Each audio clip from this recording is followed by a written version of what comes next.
Kosher Chef, con Pinchas Ben Abraham, Tony Piña. Entramos un día más en las cocinas de Pinchas Ben Abraham. Hola, Pinchas. Hola, muy buenos días, buenas tardes, buenas noches. Shana Tova para todos.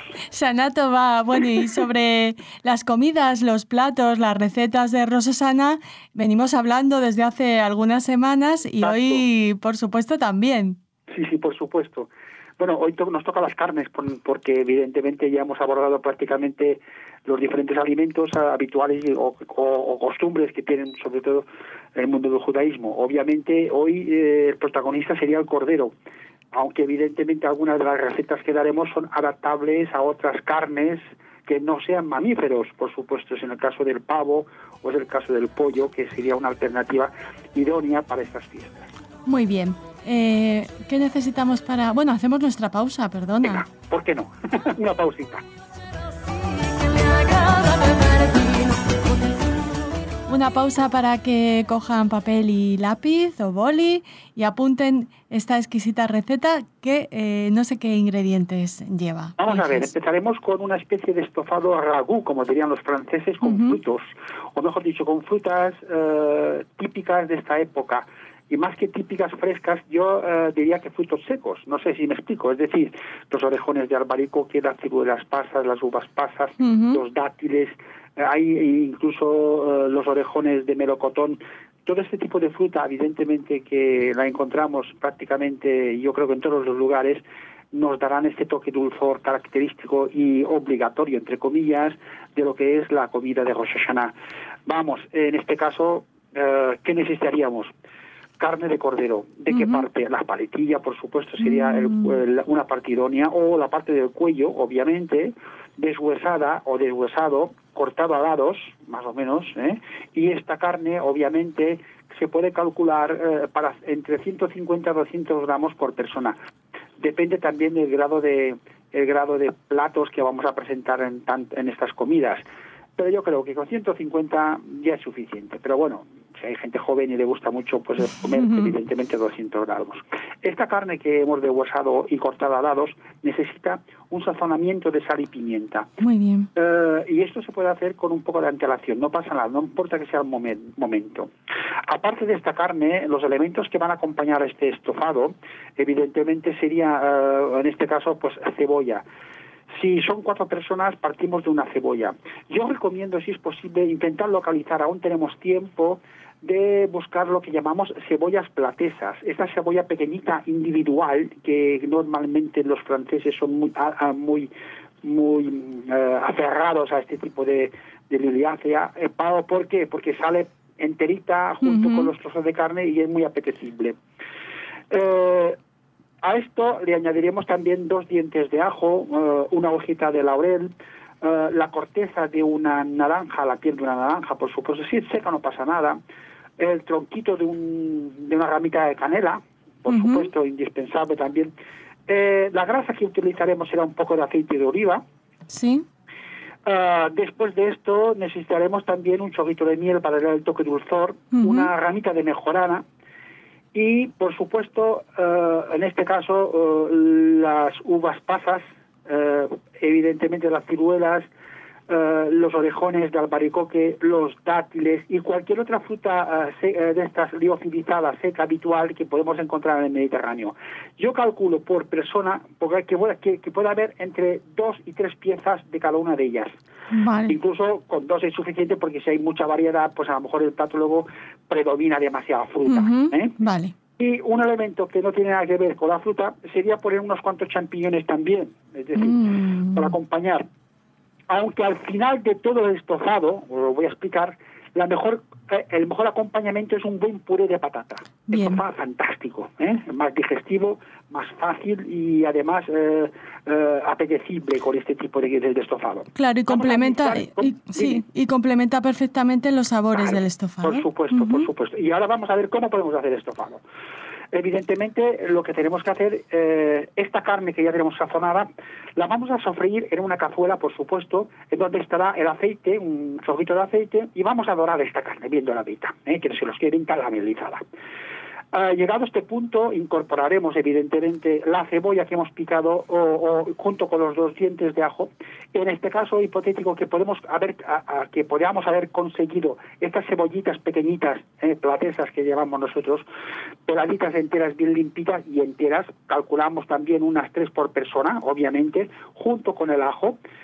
Y además, la hojita de laurel, el brotecito de mejorana, la ramita de mejorana, la canela y la naranja. Todo eso vamos rehogando. Cuando tenemos confitado toda esa cebolla junto con la carne, esto continuo, evidentemente, fijaos bien, incorporamos, hay gente que lo hace sin incorporar agua. Hay otra gente que son 2 alternativas, cuidado. Hay otra gente que las frutas que hemos citado anteriormente las ponen en remojo durante toda la noche para que se hidraten. Fijaos bien. Y entonces el caldo dulzón de esta agua que hemos puesto a macerar, evidentemente, lo introducen como agua o como líquido o medio acuoso para mojar, evidentemente, la carne y la cebolla rehogada. Es una alternativa al agua normal y corriente. Ahí lo dejo para que cada uno después en su casa elija cuál sería la opción más interesante para cada uno de sus gustos. Obviamente, a partir de aquí arranca a hervir el estofado, en este caso este líquido que hemos puesto, esta agua, este jugo de maceración, y moderamos el fuego. Es importantísimo, no hay que hervir a botones violentos, sino vamos a bajar la cazuela, el calor, desde la intensidad del calor, y moderamos esta cocción, importantísimo, y la cazuela tapada. Siempre sabéis que soy un poco pesado con siempre tapar las cacerolas, es importante. Y obviamente dejamos que se vaya cociendo, poco a poco. Es posible, no es necesario poner muchísima agua o muchísimo jugo, porque lo que necesitamos es cubrir los trozos de carne y las cebolletas platesas, y que y evidentemente se vaya cociendo poco a poco. Llegará un momento, evidentemente, que esta carne estará casi cocida o casi cocidita. Es el momento de incorporar estas frutas que hemos citado anteriormente. Seguimos la cocción hasta que nos quede todo más o menos confitadito, y obviamente el toque final, ¿cuál sería? Pues añadir este chorrito de miel, que en algunos casos, yo he visto familias que lo hacen de maravilla, dejan aparte la miel, no ponen miel. ¿Os acordáis de los primeros temas de Rosh Hashanah cuando hablamos de hacer la salsa de granada? Sí, el jarabe de granada, ¿no? Exactamente, pues un chorrito de salsa de granada qué rico. al final de la cocción. Y nos queda un estofado fantástico, jugoso, cocidito, maravilloso, sencillo, con el dulzor característico de Rosh Hashanah y evidentemente acompañado con este puré de patata. Hay un elemento que he citado al principio que no se nos ha olvidado, que son, en el momento de incorporar la cebolla, recordad también que podemos incorporar junto con la cebolla estos champiñones enteritos limpios que nos pueden dar un toque pues un poco diferente. Se le puede dar más cabida a otras hortalizas, como por ejemplo la zanahoria. Podemos poner zanahoria, podemos poner guisantes, pero yo os recomiendo, para este caso en concreto, para Rosh Hashanah, vamos a dejar las liáceas que hacen su función, los frutos secos que os he explicado y evidentemente el puré de patata. Y estos serían un poco los elementos que le hace el estofado un poco diferente de los habituales que hacemos el resto del año. Muy bien, qué buena pinta. Solo ya diciendo los ingredientes era apetitoso, o sea que una vez hecho... Eso es importantísimo. Recordáis que al inicio del programa os hemos dicho que puede hacer una alternativa. Imaginaos esta carne de cordero, la eliminamos, se puede convertir, por supuesto, en carne de vacuno. Si no nos da bien porque nos gusta, porque hay que cocerlo demasiado tiempo y nos da miedo que no se nos escape la cocción o que no se nos queme, está la carne de pavo. Bien. Pero fijaos bien, importantísimo, el antemuslo, no el muslo, porque el muslo tiene unos nervios adheridos en la masa muscular que hace difícil el poder masticarlos, porque una vez cocidos se nos convierte como si fuese una especie de huesecillos. Muy bien. Y otra alternativa sería evidentemente el pollo, ¿de acuerdo? Vale. O sea, que está libre de elección en cuanto a carne. Bueno, pues nos relamemos un poco y volvemos con la segunda receta. Vamos a ver, seguimos con el cordero. Menos complicado, quizá más fácil, y que bueno, que también es una alternativa fantástica, que es utilizar las paletilla del cordero, evidentemente asadas en el horno, Pero no lo típico como suelen hacer en Castilla, directamente la cazuela con su pizquita con su pizquita de agua natural y que dejen que el horno vaya haciendo su acción. Sino que evidentemente estas paletillas enteritas, por supuesto, que sean mejor de corderos tiernos, no de corderos lechal, ¿no? Los viejos, evidentemente, porque sería no sería lo correcto. Sí. En los cuales, sazonados con sal, pimienta y zumo de naranja, fijaos qué detalle ya, sal, pimienta y zumo de naranja, y que, fijaos bien, preparamos aparte, es decir, tenemos ya las paletillas de cordero, las podemos colocar en la fuente que tiene estas fuentes típicas que suele tener en los propios hornos domésticos, esta fuente metálica cuadrada, no es necesario buscar otro elemento. Sobre todo que tenga un poco de profundidad, como mínimo de 2 dedos, porque pensad que habrá elementos y habrá algo de medio acuoso y se nos puede escapar durante la cocción. Colocamos, por ejemplo, se puede servir, depende, para 4 personas, 2 paletillas cortadas por la mitad, que os den un corte a la mitad, para que después evidentemente se puedan separar. Y aparte preparamos, fijaos bien, importantísimo, una cebolla. Cortadita, no importa que sea finamente, pero tampoco muy gruesamente, buscar un término medio. Una buena manzana grande, también peladita, y la pulpa cortadita también a estos lados, un puerro, una zanahoria, podemos poner un tomate o 2 tomates, pero pelados, que la piel no aparezca, ¿de acuerdo? Un diente de ajo, un manojito de hierbas aromáticas frescas, que este manojito, a ser posible que sean las hojas. En este caso hablaríamos de un poco de menta, un poco de mejorana y un poco de tomillo. El tomillo con los deditos se puede desprender las hojas del tallo, no hay ningún problema. Un vasito de agua y un vasito de vino dulce.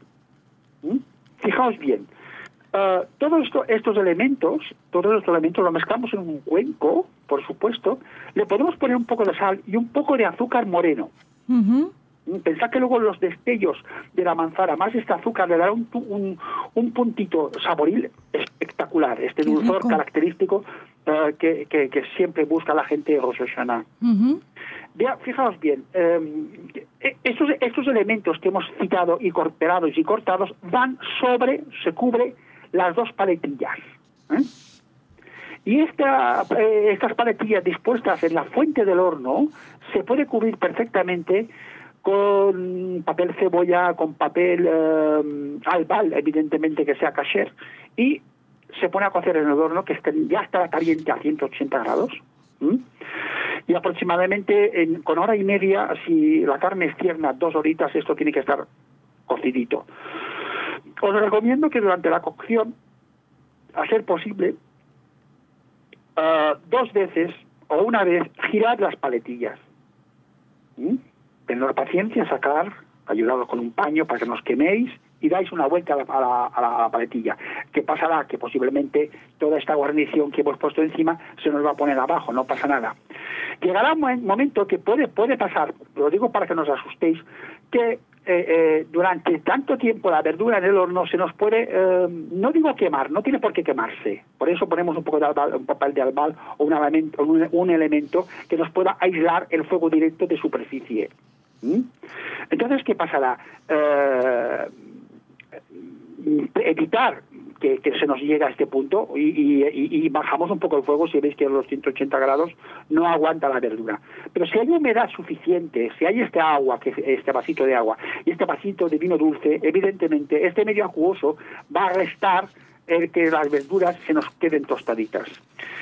¿Qué pasa ahí? A partir de aquí, evidentemente, una vez que tengáis la carne cocida, ponemos la carne en limpio, sacamos la carne en limpio, y todo este elemento lo podemos poner en el Thermomix o en el Turmix y hacemos una salsa puré espectacular, a la cual también, lo mismo que hemos explicado ahora mismo en la receta anterior, se le puede incorporar un chorrito de miel o un chorrito de salsa de granada, o incluso esta miel característica de Israel, obtenida evidentemente del dátil. Este punto, pero sin abusar, un puntito que marque la diferencia saboril de este punto dulzor característico de Rosh Hashanah. Guarnición para esto, evidentemente, sería obviamente el puré de patata. En este caso yo pienso que tiene que ser lo ideal. Detalle importante, costumbres sefardíes y por supuesto muy, me acuerdo una de estas recetas que mi abuelo era fundamental. Siempre pedía la cabeza del cordero, se le cortaba por la mitad, la cabeza por la mitad, enterita por supuesto, y se colocaba junto con las paletillas, ¿de acuerdo? ¿Cómo se llamaba tu abuelo, Pinjas? Se llamaba como yo antiguamente, era Antonio Piña, por supuesto. Antonio Piña, muy bien. Tradicionalmente siempre el primer nieto cogía el nombre del padre y del abuelo. O sea, mi generación hay como 7 Tonis Piñas. Pero bueno. Muy bien. Y entonces, ¿qué pasaba? Esta cabeza de cordero era el plato que él personalmente pues se comía él delante de toda la familia. Y evidentemente nos recuerda un poco la normativa, lo que nos cuenta el Shulchan Aruch a la hora de en estas fechas pues comer evidentemente cabeza, y y como dice la tradición, que seamos cabeza el año nuevo y no cola. Muy bien. Entonces, por un detalle fijado en esta misma cocción, podemos poner evidentemente una cabeza cortada por la mitad y por lo menos nos aproximamos a las costumbres habituales de nuestros antepasados. Muy bien, pues te agradecemos muchísimo esta receta. Shana Tová, que el 5778 sea el más dulce de los años para ti y para nuestros oyentes, por cierto, para que nos oyen de verdad desde todas partes del mundo. Algún día tengo que hacer un listado de la gente que nos escucha y agradecérselo y saludarles desde aquí. A ver si tengo tiempo, Pinjas. Sí, muy bien, un abrazo a todos. Shana Tová.